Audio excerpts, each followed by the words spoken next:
Got to. They got it for me. I actually wrote it. We get the game all second. Beautiful.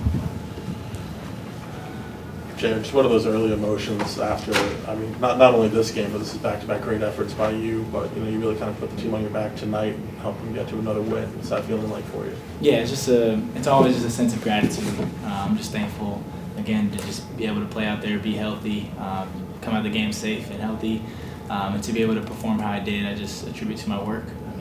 I mean, I work hard every single day, so not that I expect it, but it feels good for the work to be shown. What was going through your head in that possession in overtime where LaMelo gets the switch on you and you're isolated with him? Just like, I know it's just a few seconds, but what's like going through your head seeing what how he's been playing all night? Yeah, for me it's just kind of being quiet. Everything's so loud around you, so just locking in on the ball and just having a quiet mind and just, my psychologist calls it feel the dance. And I just kind of feel the flow, feel the dance, and I just wanted to get a stop, really. That's all I wanted.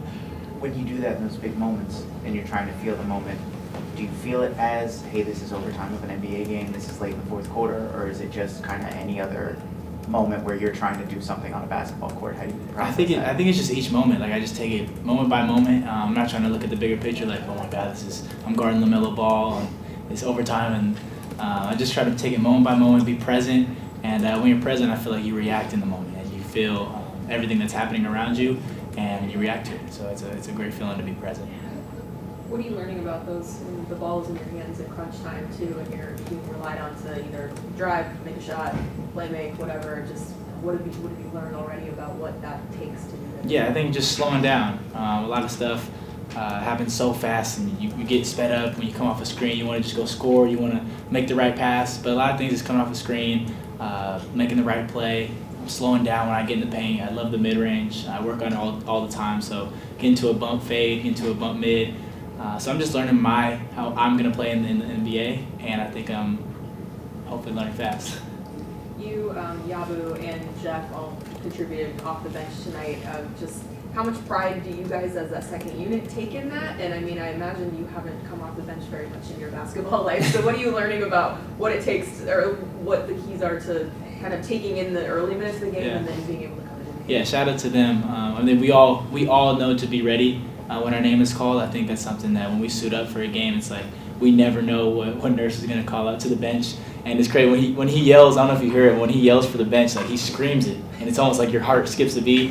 And sometimes when he says Eric, and I think sometimes he's saying Jared, but maybe it's just me wanting to go in the game. But so it's really nice to just know that my whole team has my back, and we're all ready for each moment.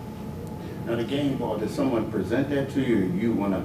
Yeah, Rico Hines, my player development, he got it and gave it to Tyrese to give to me. So it's pretty nice. Yeah, you collecting a lot of stuff, man. Yeah, right? Jerseys. Yeah, I wanted to get LaMelo's jersey, but I didn't know if it was the right time.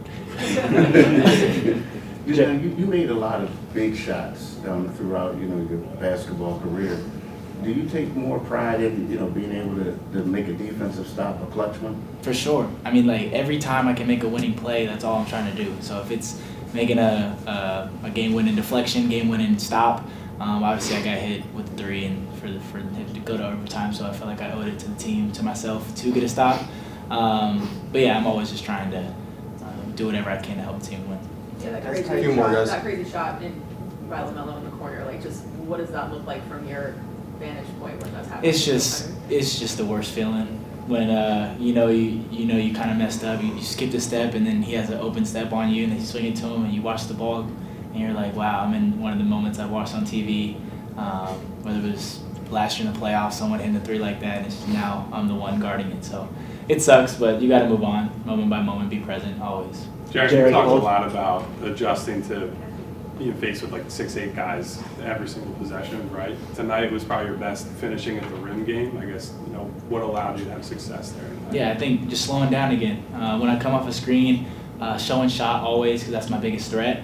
And then if I'm able to pull out the big or get the defender on my side, then I know I got him. And either I can get to the mid-range or finish at the rim. And I work on these layups, the same foot, same hand layups all the time. So I just trust my work. Jared, Paul. That's one, guys. Paul swung to you for the movement three in the corner late in the fourth, and then Kyle basically said it was your show to run in overtime.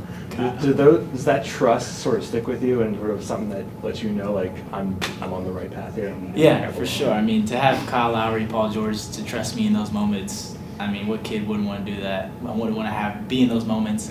Yeah, I mean, they talk to me throughout the whole game, just keep going. Paul George just calls me kid, and then Kyle calls me Rook. I get called Rook most of the time. But yeah, it's just cool to build their trust, and from players who, won a championship, just been great players throughout their whole career. Thanks, Derek. Appreciate you guys.